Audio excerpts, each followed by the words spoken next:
maraming pagkakataon na nagde-deliver kami ng basura sa bahay ni Speaker Romualdez. Kung ibaba ang nasabing basura, ito ay bawas na. Halimbawa, nag-akyat kami ng 46 na malita. Ibababa lamang namin ay 35 malita para i-deliver sa bahay ni House Speaker Martin Romualdez sa 42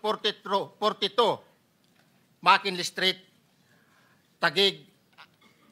Ang labing isang malita ay naiwan sa taas ng 56th floor sa Horizon Residence.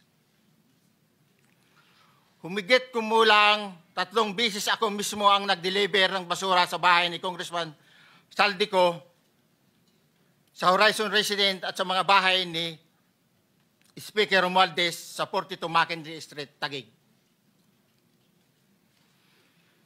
Mas maraming pagkakataon na nagde-deliver kami ng basura sa bahay ni Speaker Romualdez at sa bahay ni Congressman Saldico